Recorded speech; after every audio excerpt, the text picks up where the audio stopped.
Happy Halloween, Girl Scouts! Today is Juliette Gordon-Lowe's birthday, and she's the lady that invented Girl Scouts, so I thought I would read you guys a book to tell you a little bit about her. Here Come the Girl Scouts, the amazing all-true story of Juliette Daisy Gordon-Lowe and her great adventure. Daisy was a girl with gumption, courage, spunk, initiative, wit. To make yourself strong and healthy, it is necessary to begin with your inside. Daisy grew up in Savannah, Georgia, at a time when proper young ladies were supposed to be dainty and delicate. It is possible for any girl to make herself into a strong and healthy woman if she takes the trouble to do a few body exercises every day. But Daisy came from a family of pathfinders and pioneers. She wanted adventure and excitement. Delicate, thought Daisy? Bosh, how boring. Fresh air is your great friend. When Daisy grew up, she went traveling, ready for adventure. But on a visit home, she got an ear infection and lost almost all of her hearing. Daisy didn't let that obstacle stop her from seeing the world, though. Her mother worried, so Daisy wrote and assured her, "Progress, Daisy's hearing, February 1st, heard a foghorn. March 1st, hearing improved, heard a camel when it rose. April 1st, hearing decidedly improved, heard grass growing." Welcome all obstacles, as it is only by meeting with difficulties that you can know how to overcome them and be prepared for others in the future.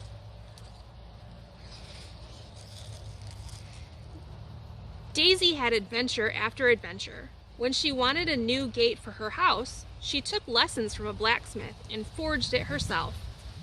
She rode elephants in India, visited the Great Pyramid in Egypt, went fishing during fancy dinner parties, and even flew in a monoplane. A delicious experience, she said. Every time you show your courage, it grows. After many years, though, Daisy grew restless. Her family had settled towns and served in wars, written books, and built railroads. Daisy wanted more than adventure. She wanted to be useful, to make a difference in the world. But what could she do? Then one day, Daisy discovered a group in England called the Boy Scouts. It had begun as a way for boys to help serve their country, and the Boy Scouts spent lots of time outdoors, running and camping and swimming and fishing. There was even a sister group called the Girl Guides. The more Daisy learned, the more excited she grew. Why, the girls in America should have something like this, Daisy thought. Many of the greatest movements for the good of people, and those which have influenced the world most, have been the work of one person.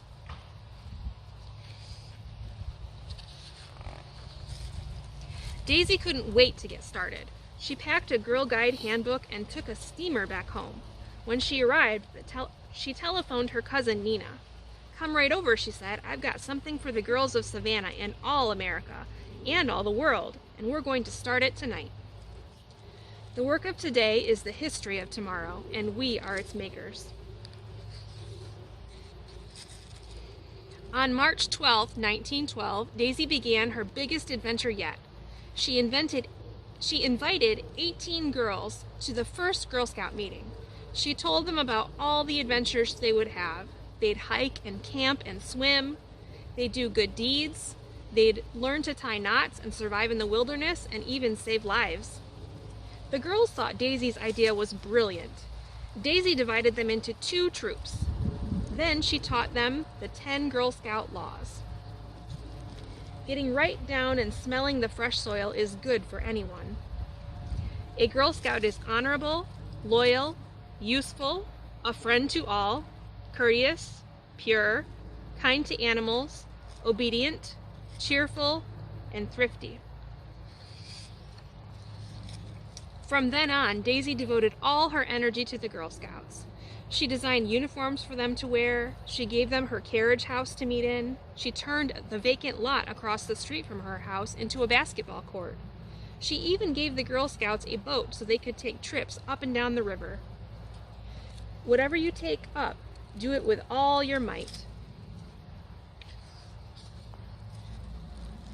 Daisy wanted Girl Scouts to be open to lots of different girls, so she organized troops in private schools and in orphanages, in churches and in synagogues, in factories and in shops. Of course, some people didn't approve of Daisy's new adventure. Here come the Girl Scouts, they grumbled. Unthinkable, preposterous. But nothing would stop Daisy. A Girl Scout is a friend to all and a sister to every other Girl Scout, no matter to what social class she may belong.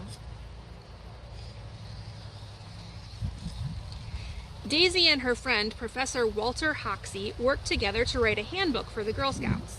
The girls read the book and learned all sorts of interesting things, such as how to find the time by the stars or by the sun, how to cure hams, how to secure a burglar with 8 inches of cord, how to brush your teeth if a crocodile takes your toothbrush, how to stop a runaway horse, how to get the skin off a sardine. Waste of time is the worst of waste. We can never get those moments back again.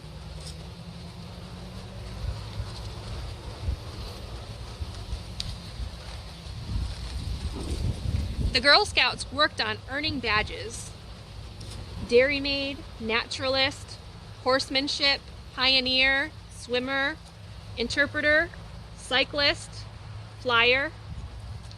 You will not have any luck unless you try hard.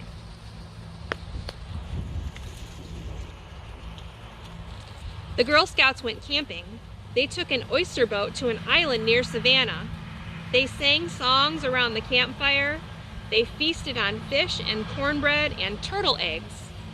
At night, they tiptoed out of their tents and slept under the stars. To get the full benefit of actual contact with nature, it is absolutely necessary to camp out, where every breath of heaven can reach you and all wild things are within easy reach.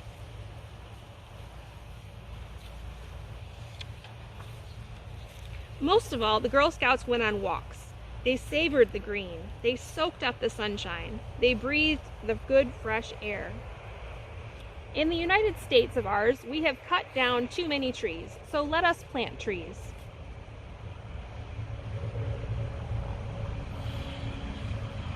All over Savannah, people saw the Girl Scouts swimming and singing, hiking and camping and playing basketball. Some of them just sniffed and shook their heads. Nature, fresh air, black, said one dainty damsel. In my day, young ladies knew their place, grouched a grandma. All that exercise can't be good for them, worried the neighbors. Other people saw them, though, and cheered, "Here come the Girl Scouts." They hugged their daughters and smiled and said, "It's about time." When mean girls want you to join in some low fun, when you think it's not right, be brave and have courage to say it isn't right. You will feel twice as happy afterwards. Daisy traveled all over, giving speeches and raising money for the Girl Scouts. Many people who heard her started their own troops. Soon there were Girl Scouts across the country. The world looks to great organizations like the Girl Scouts to break down petty barriers of race and class. But Daisy never forgot the Girl Scouts of Savannah. Whenever she wasn't traveling, she visited them and told them about her adventures. She shared stories of female doctors and scientists, architects and airplane pilots, and she read to them from the Girl Scout handbook.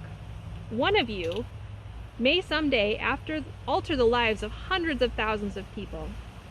Daisy believed that girls could do anything. To get on in the world, to give anything and get anything out of it, each girl has got to do her part.